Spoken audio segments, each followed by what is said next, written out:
Good morning mga ate, papasok tayo ngayon sa work ulit. Today is Wednesday. Matagal na akong hindi nakakapag-vlog dahil na ngayon sa busy at napakadami kong ganap.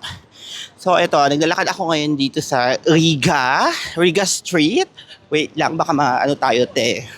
May sasakyan sa likod dahil. Sa totoo lang na-enjoy ko na tong place na to kasi ang dami mong makikita be.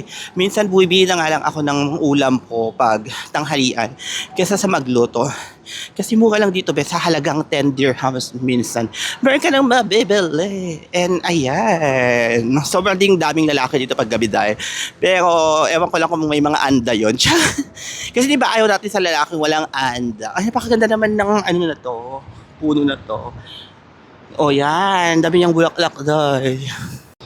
Tapos, usong-uso pa yung ganito dito, be. Napakadami yung mga ganyan dito. Pero kwento ko lang ha, kasi kagabi, meron ako nakasalubong na Syrian siya, be. And, wala daw siyang pera, papunta siya ng Abu Dhabi. Tapos ang hingi siya sa akin ng pamasahe lang. Wala akong cash. Like, wala talaga, be. Kasi sino pa bang nagka-cash ngayon, di ba? At nawalan ako ng work. Wala akong cash. So sabi ni Bakla, sabi ni Kuya sa akin, kailangan daw niya makapunta ng Abu Dhabi. Pero null card niya yung hawak niya sa kamaliit na bag. Dahil wala akong cash, in-offer ko na lang sa kanya, Kuya, yung null card ko, merong laman. Kunin mo na lang. May 30 plus na laman yung null card ko.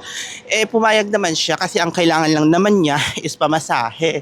So, yun, sabi niya, thank you so much. Sabi ko din, okay, mahala ka na kung ini-scam mo ako or no. Basta mahalaga nakatulong ako sa kawa ko. Pero kagabi kasi, meron akong Harvard. At wow, nagkataon pa talaga, nandito mismo sa hotel na to. Kaya sabi ko, since may Harvard naman ako, hindi naman siguro malaking, nawala sa akin yung 30 dirham sa loob ng null card. Dahil, kaya, ginawa ko na. Tapos pagdating ko sa hotel, nandun yung Otokosan, kwento ko sa Otokosan. So, natouch yata yung Otokosan dahil na frenulin natin.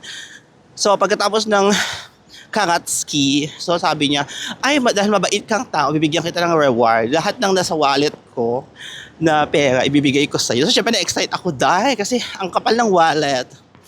Kaso nga lang, nung binuksan yung wallet, dahil puro tig 5 at tiga 10 dirham. Akala ko naman daan-daan yung igigibsong sis. Pero tig 10 lang be, saka tig 5. Tapos nung binilang ko sa bahay, mga 260 mare. Pero, okay, bakit tig 260? Girl, wala namang doon kasing eksena. Kumbaga, wala pang 3 minuto tapos na yung eksena. Arte pa ba ako doon? At eto na nga, so since papunta na ako sa work, gusto ko sana mag-metro, kaya naisipan kong i-check kung magkano yung magkano yung laman ng metro ni null card ni Kuya. And chinek ko, wala talaga dahil 6 dirham na lang. Kaya hindi nga siya nagsisinungaling, confirm. Sana lang talaga nakarating siya kagabi sa Abu Dhabi kasi anong oras na yun te? Mag-11 na. Meron pa bang bus pag gano'n? Mga ate, meron pa naman akong time kasi 11:10 pa lang. 12 naman ang pasok ko mga ate. Kaya pwede ba ako magliwaliw dito? May time pa tayong rumampa. Pero parang naisip ko gusto kong ibilhan si mama ng Jollibee niya kasi baka di pa siya kumakain kasi kailangan natin dumaan sa bahay niya kasi malapit na lang yung bahay ni mama dito sa akin. Dito siya malapit siya Fish Roundabout. Yes. Tapos dito naman ako sa Riga kaya malapit lang. Ay, mahangin siya be. Ina-expect ko mainit na sa linggong ito pero mainit siya. Ayan, napakadami pang tao dito sis. Naaliw ako dito be kasi ang dami mga shop talaga. O ayan, Afam. Afam na yan. Uy, huwag yung maarte. Kaya mga te, kung sakali man na nandito kayo sa area na to or maligaw kayo dito sa Riga, i-PM dyan lang ako, magkita naman tayo be. Kasi wala pa akong friend dito. Si Maring Cell na lang at saka si Aiko, sila pa lang be. Malapit lang din pala ako dito sa night market, kaya pwede din tayo dito magkita mare. Malapit din sa Algoyer Center, ayan. Huwag na kayong umarte. Pero wait, bago pala tayo magkita, kailangan ko munang malaman kung masikip kayo o hindi kasi hindi ako nakikipag-meet sa mga wang. Okay? Yung mga tulad ko lang na masikip, ganon, malinis, mahinhin, ganon lang be. Ayoko ng mga ano ha. Oh, wait lang, baka masagasaan tayo te. Baka masagasaan tayo te. And napanood nyo na ba yung trending? Ewan ko ba, ang dami nag-PPM sa akin. Napanood mo na ba? Napanood mo na ba? Ang ano, may pagganun pa silang napanood mo na ba? So ayun, bigla nilang sinabi na meron daw ano, kabayan na chinorva ang kanyang, ano yon, ang bagets na kanyang amo. Ewan ko, nakita ko lang din sa FB pero di ako interesado. Tsa!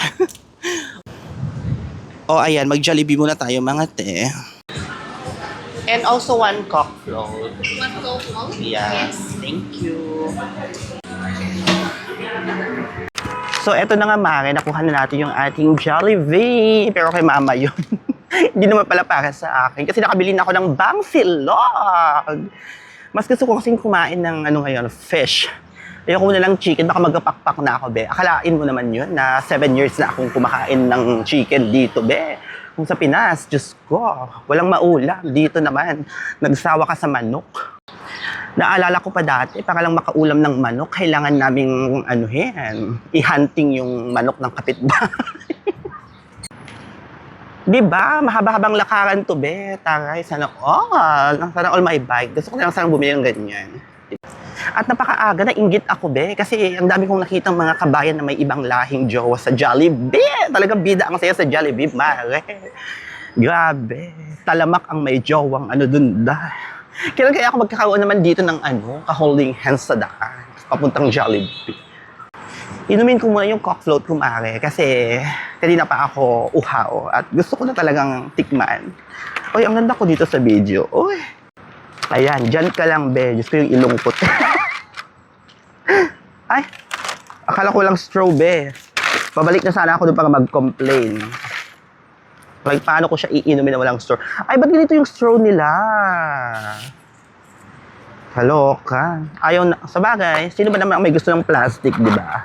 Charis. Mga papa doon sa likod ko. Tsa! Ang sarap. Sarap na sarap ako, Mare. I don't know why. Pero nasasarapan ako. Sure. Diyos ko naman, Jollibee. Environmental friendly nga. Pero hindi naman siya customer friendly. Kaya hindi ko makuha yung mga nasa dulo. Yun pa naman yung pinakamasarap. Nakaloka naman tong Jollibee, oh. Wala talaga. Ang ending itatapon na lang natin. Sayang! Sasayangan ako, day. Yun pa naman pinakamasarap na part.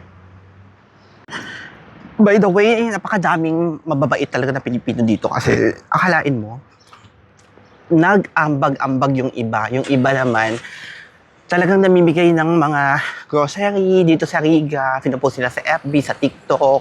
Kaya abang-abang kayo sa mga nawalan ng work na katulad ko. Mag-abang-abang kayo kasi madaming mga mababait na sumusuporta sa mga katulad natin. Well, may trabaho naman ako pero I mean sa mga nawala ng trabaho. Apakabait nila, be. Sana ma-bless pa sila ni Lord kasi bibihira lang yung may ganung mentality na kayang tumulong. Ako kung may kapasidad lang sana ako ngayon gagawin ko. But for now, prayers lang muna, be. Saka pagpapasaya na lang sa mga nanonood. By the way, ito pala yung pinaka-landmark nila mama pagpunta ako kina mama. Ito, amaze na amaze ako dati dyan. Ang cute-cute kasi ng fish. Ayan, malapit na tayo kina Mama Mare. Kaya, yes! Charot, kada mo naman first time magkita. Natatanaw ko na yung work ko, be. Natatanaw ko na yung work ko. Pero yung work ni Mama, dito na wow, sino to? Para may tsura. Uy, pamain. Eto na yung work ni Mama dahil itong restaurant na to. Ewan ko lang kung nandito siya. Andun nga siya. Hi! Morning. Ang ganda, fresh.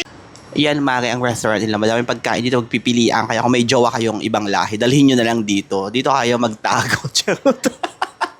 Tsaka masarap yung shawarma nila dito, be. Ayan, Ayan. Punta kayo dito ng gabi, Zay. Madaming mga locality. So, that ends our vlog. Tama na. Ayoko na. Bye.